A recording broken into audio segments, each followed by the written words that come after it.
What's up? I'm FroBot, and I've been getting some requests on the blog to show a little bit how I compose a track in Ableton, so I thought I'd give you a little rundown of how I would make a track on Ableton.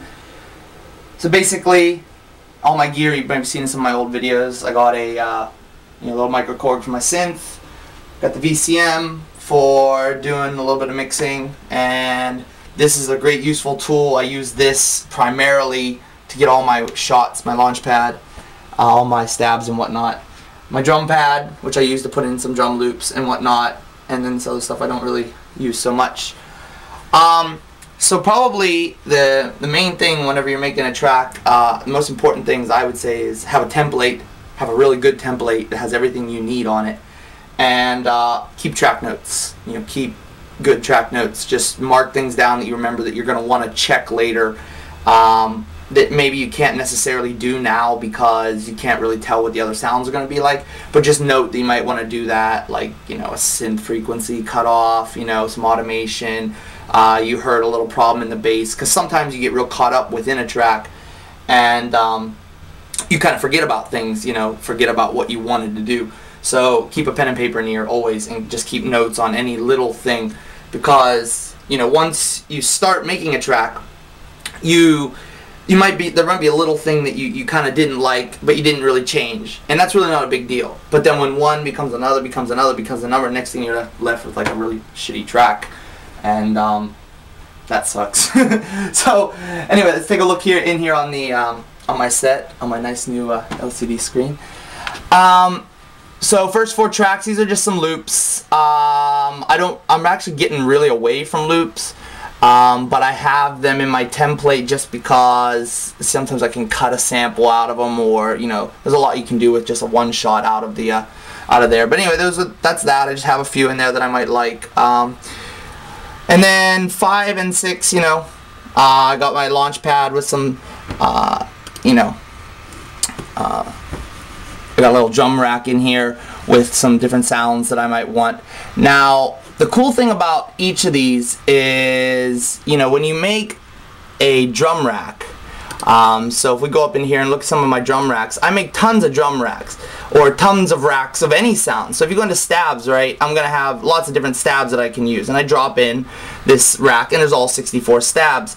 Now what this is it's a lot nicer for being able to preview things a lot quicker, so you can drop in the ones you like, and then I can just go to my launch pad down here and just kind of, launch them in. And edit them all up. So this makes it a lot easier if I know exactly the sound that I'm looking for, or I kind of got an idea. I want a synth stab, or I want an arcade stab, or I want a guitar, I want a horn, whatever. I can just go into my horns bin, and I got tons of them. I can alter the transpose, change the keys, whatever, and it's really nice to be able to launch them in, because the little bit of the randomness, like you don't know what you're going to get beside each other, is really nice, instead of just being able to pull one in and then put it in there and put another one in there, which takes a lot of time. You can just rock them in there, So yeah, I do that. And so kind of with a template, what you can do is you make your sounds in this, and then you duplicate the track, and then the duplicate one you keep, and then you can keep reusing your same track that you've made. And now within that track you have the effects that you would have wanted normally. So within this one I happen to have a frequency shifter, a beat repeat, some delays, a reverb, my camel fat filter, and a spectrum. All tracks need a spectrum on them, and an EQ8 at the end, but I'll get to that. So yeah, you can just duplicate the track and then keep reusing your main template file that you have, and then you can also just go back in and your duplicate track, delete the effects that you had in on your template, just delete them out to save some CPU, and then you can keep reusing the mappable ones within that. 7 and 8, a couple more sample tracks. Again, might even delete these out of my template, because I'm really getting away from these. Now, main thing here. Now this is probably the most important part of my set. I wrote a blog about this, but I'll explain it a little more. This is my drum section. Now you see 2 kicks, 2 snares, 2 1/4 hi-hats, and 2 1/16 hi-hats. Now this is because I make house music, so this is kind of standard for house. Now, since one of the hardest parts is making a drum loop or whatnot, the way I did this was, if you look within my kick, the first one here has a drum rack. Now you got a drum rack down here, and there's 64 different kicks, and those are matched out to my launch pad. With 64 kicks that I like, that I've specifically picked out. So it gives me a lot of options, and then I can just drag in another one from another whole rack of new kicks that I've made if I didn't really like any of those 64, which is rare because I can usually find something I like. And then what I did was, these are like preview in a way. So I preview my kick through here, and if you look at the MIDI for all of these will be just like a normal kick would be. There should be just one, and it'll be looping. So the first one is matched to, that would be C1 on the launch pad down here. And the second one would be set to the second one. And then if you look down, if you follow this the whole way down, there's 64 of these.